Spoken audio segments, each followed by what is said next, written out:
Saat kita warga Indonesia sebagian umat muslim yang merayakan Idul Fitri berbahagia, lain cerita untuk warga Palestina. Militer Israel tak henti menggempur wilayah Gaza sejak perang dimulai lagi pasca gencatan senjata berakhir 18 Maret lalu. Gempuran Israel terus berlangsung bahkan saat Hari Raya Idul Fitri. Ini yang perlu Anda pahami saudara, sejak 7 Oktober 2023 korban jiwa akibat serangan Israel ke wilayah Palestina mencapai angka 50.000 jiwa. Sementara lebih dari 113.000 lainnya mengalami luka-luka. Dan sejauh ini sekitar 17.900 korban diantaranya adalah anak-anak dari kalangan rentan, baik itu mereka yang masuk dalam catatan korban jiwa maupun korban luka-luka. Kementerian Kesehatan Gaza melaporkan sedikitnya 80 orang tewas akibat serangan Israel sejak 30 Maret lalu. Dan tahun ini lagi-lagi masyarakat Gaza di Palestina merayakan Lebaran di tengah gempuran serangan Israel. Kita akan bahas ini setelah paket informasi berikut.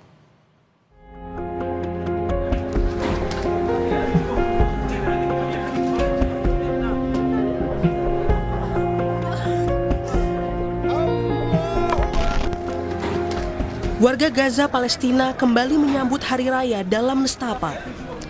Serangan Israel bertubi-tubi sejak perang dimulai kembali pada 18 Maret lalu, bahkan saat Hari Raya Idul Fitri. Sudah lebih dari 1.000 orang meninggal dunia akibat serangan tersebut. Serangan di hari pertama dan kedua Idul Fitri bahkan telah menewaskan sedikitnya 73 orang. Banyak diantaranya adalah anak-anak yang meninggal dengan memakai baju baru untuk merayakan Idul Fitri. كنا بنستنى عيش علينا بالعيد ماتوا بنفس العيد ليك عملوا فينا كان أكتر حد حنون علينا الله يرحمه. Serangan yang terus terjadi membuat warga Palestina harus menggelar sholat Id di tengah puing-puing bangunan. Hari kemenangan justru dibalut ketakutan akan serangan militer Israel selanjutnya.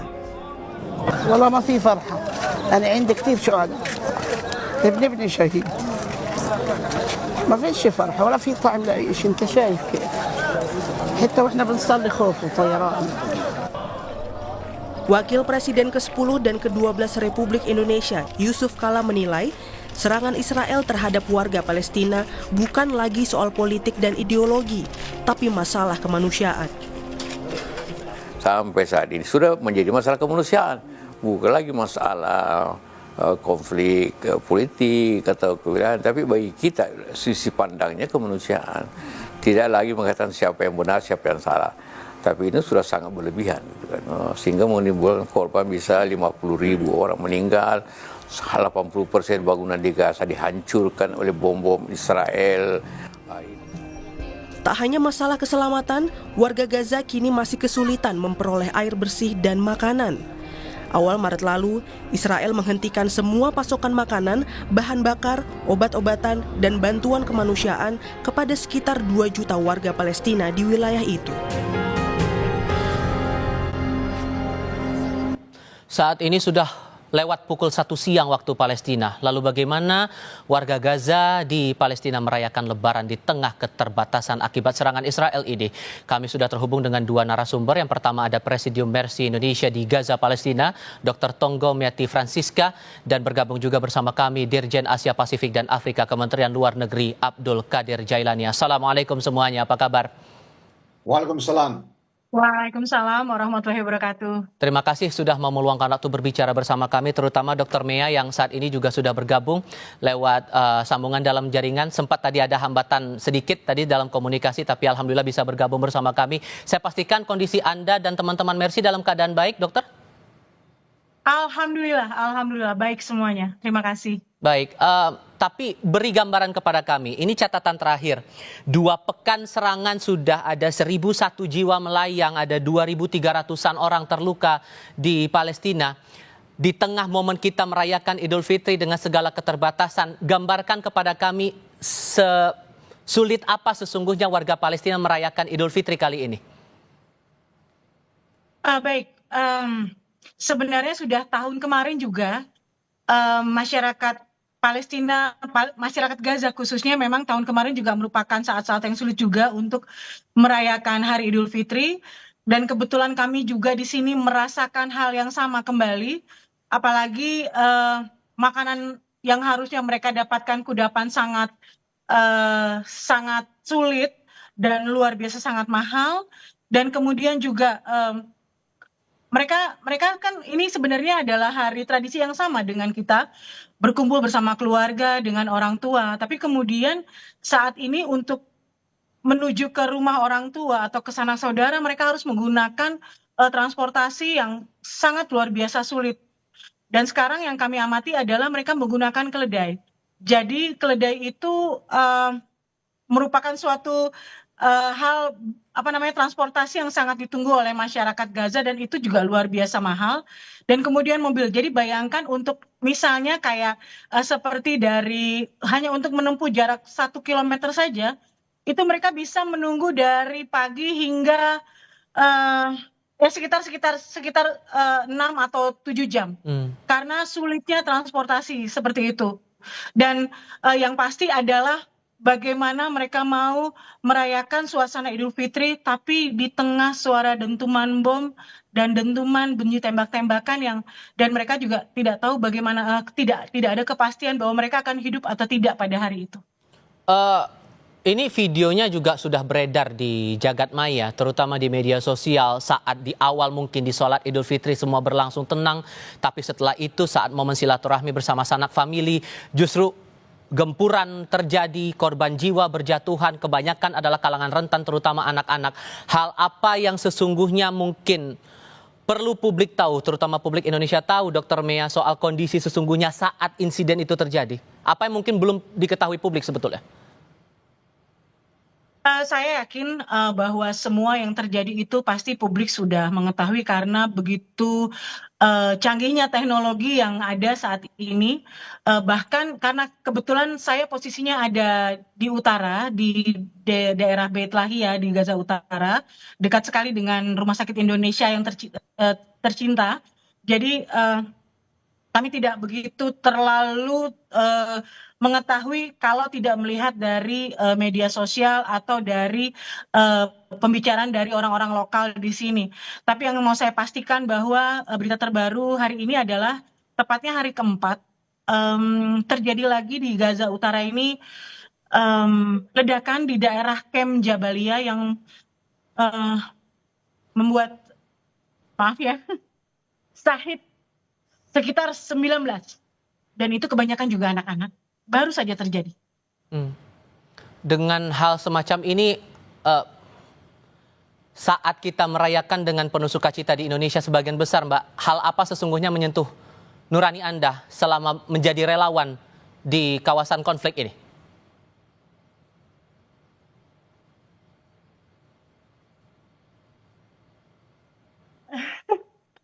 Aduh, pertanyaannya sulit ya. Tapi yang pasti adalah yang membuat kami sangat belajar di sini bagaimana sukacita mereka menghadapi Lebaran walaupun di dalam situasi yang sangat tidak menentu dan sangat berbahaya ini ya. Bayangkan menjelang takbiran pun mereka tetap bersukacita, anak-anak kecil tetap bermain seperti biasa dan pada saat hari raya Idul Fitri mereka menggunakan pakaian terbaik mereka dan kemudian tetap mengunjungi sanak saudara tanpa rasa takut dan kemudian juga kalaupun saya sempat bertanya kalian nggak takut nih untuk sampai apalagi kita melewati red zone, melewati zona merah yang mereka bilang bahwa insya Allah syahid dokter. Jadi ya yang pasti yang membuat kami belajar adalah bagaimana cara mereka bersyukur dan bagaimana mereka tetap kuat untuk menghadapi apapun yang terjadi. Itu sih yang kami pelajari dari beberapa waktu kami tinggal di sini dan kami mengucapkan terima kasih kami menjadi saksi mata secara langsung dalam peristiwa hari-hari terakhir yang sangat sulit ini. Pak Kadir, ini jelas tindakan yang bisa dibilang sudah melawan batas lah kalau secara naluri kemanusiaan begitu. Hal apa sesungguhnya menjadi concern bagi pemerintah Indonesia gempuran ini terjadi di momen kita seharusnya bisa merayakan bersama-sama, momen Idul Fitri? Apa yang terjadi di Gaza saat ini dan apa yang dilakukan oleh Israel memang benar merupakan suatu kejahatan yang sama sekali tidak dapat diterima oleh masyarakat internasional karena sudah merupakan kejahatan perang, juga merupakan kejahatan kemanusiaan.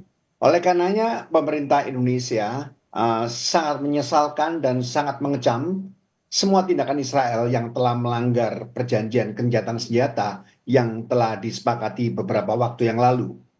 Kita ketahui tadi sudah disampaikan juga oleh Ibu Mea bahwa Israel telah melanjutkan serangan udaranya dengan mengepung wilayah Gaza yang mengakibatkan lebih banyak warga Gaza yang tewas dan bahkan saat ini yang saya mendengar mereka sedang menghadapi ancaman kelaparan yang semakin besar. Oleh karena itu, Indonesia di berbagai forum internasional, terutama di forum D8 yang dihadiri langsung oleh Presiden Prabowo yang beberapa waktu yang lalu, beliau secara khusus menekankan pentingnya persatuan dan solidaritas masyarakat internasional guna mendukung perjuangan Palestina.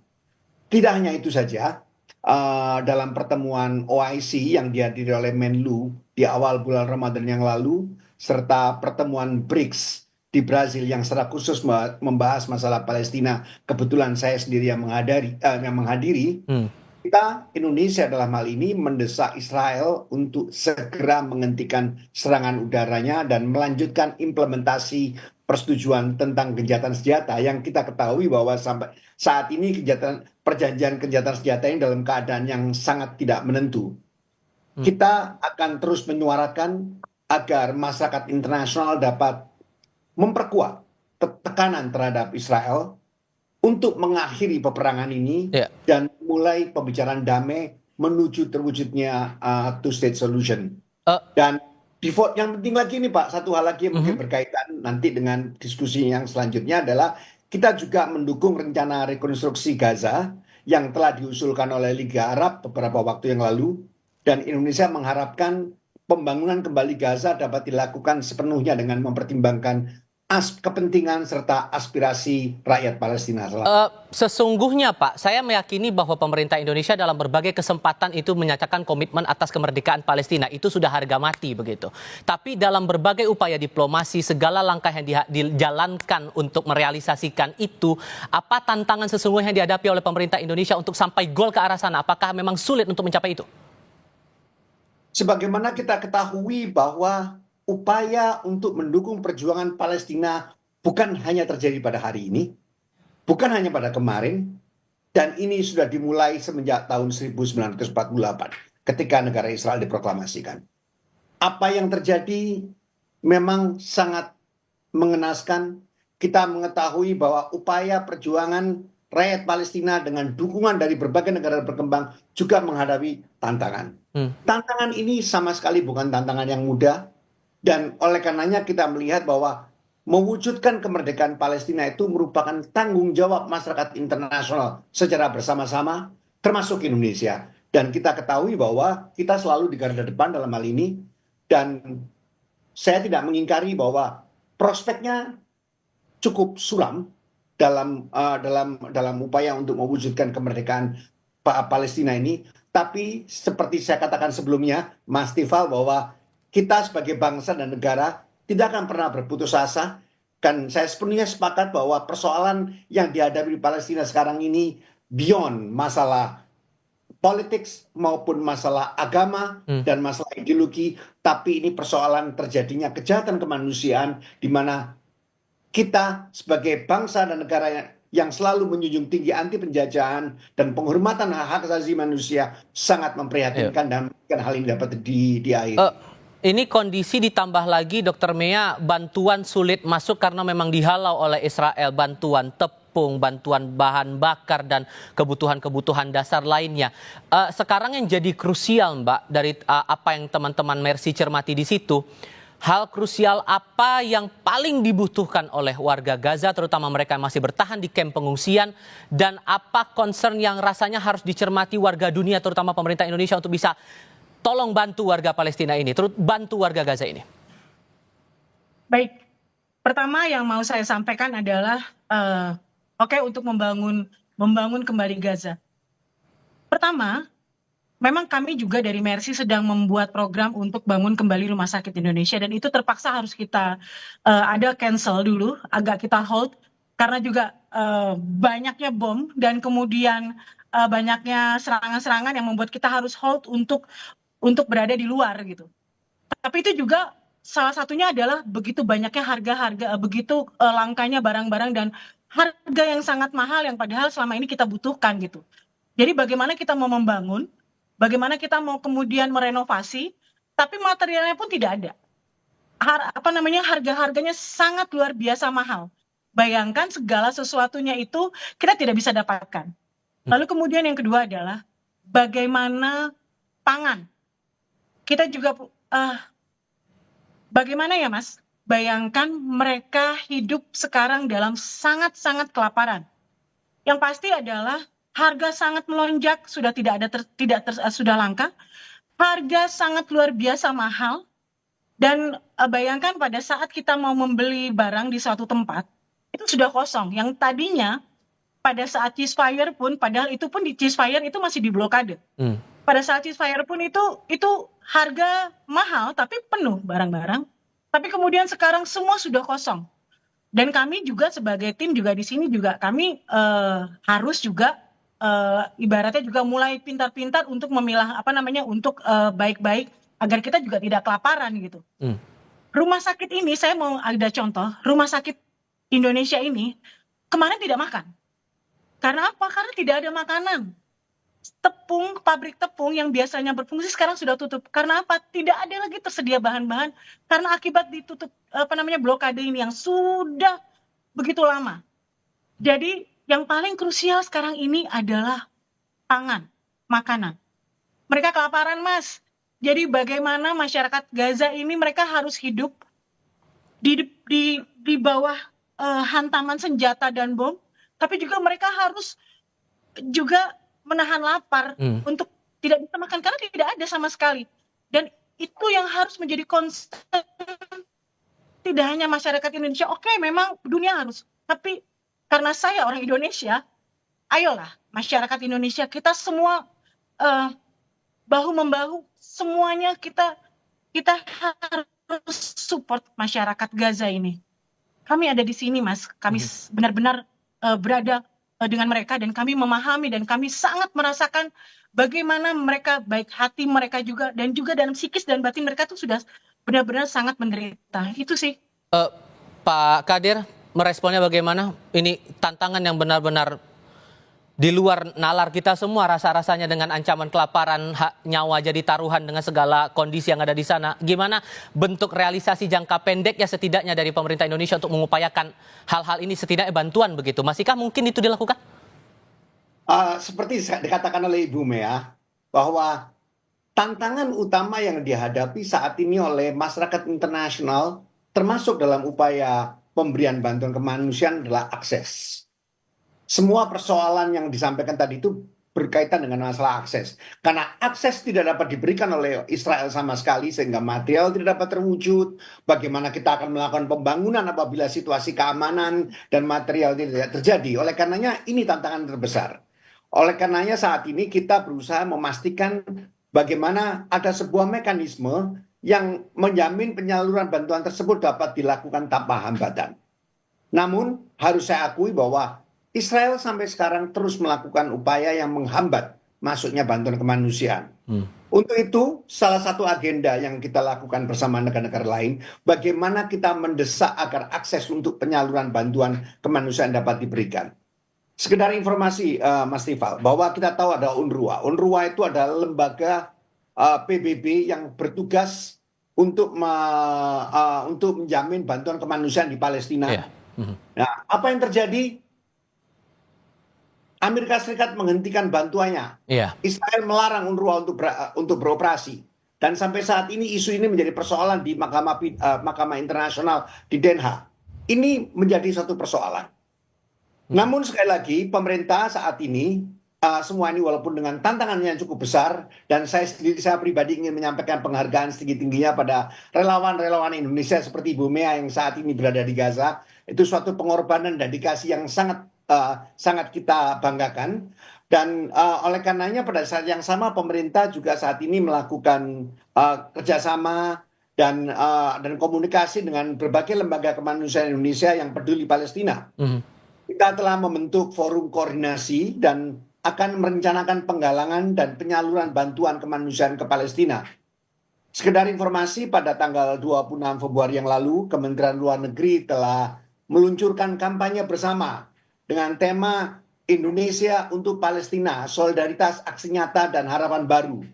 Langkah ini dilakukan dengan berkolaborasi dengan Majelis Ulama Indonesia, Basnas, serta lebih dari 30 lembaga kemanusiaan yang ada di Indonesia yang ikut serta.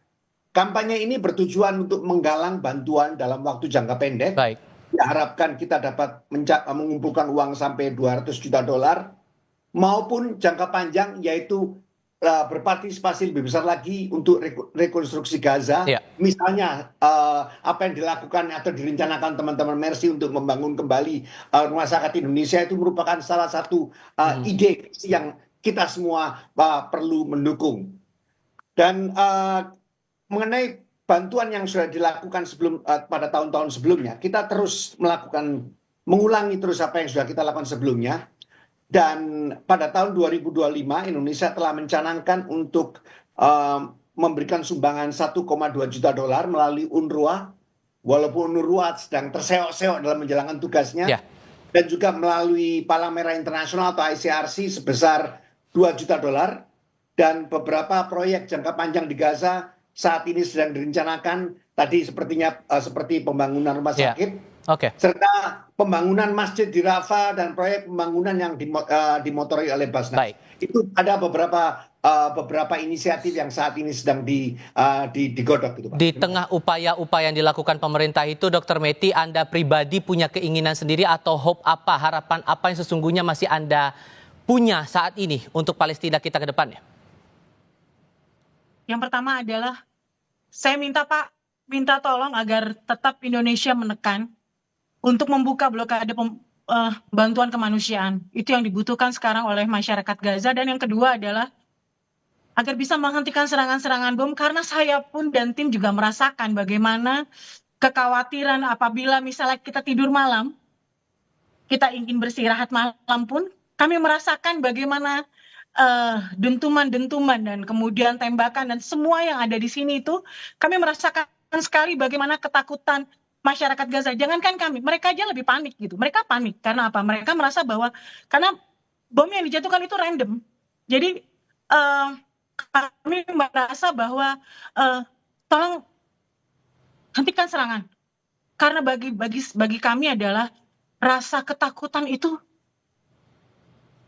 tolonglah agar masyarakat Gaza, bayangkan waktu ceasefire kemarin, mereka sudah merasakan hal yang menurut kami itu merupakan suatu hal yang sangat menggembirakan, oase yang selama ini mereka idam-idamkan. Lalu kemudian tiba-tiba tanggal 18 yang kami juga alami pada saat itu membuyarkan semuanya. Jadi kami hanya, pasti teman-teman saya juga sepakat bahwa hentikan serangan dan buka blokade. Itu Pak yang paling penting sebenarnya saat ini. Hentikan ketakutan-ketakutan yang membuat masyarakat ini sebenarnya sudah capek, sudah sangat lelah.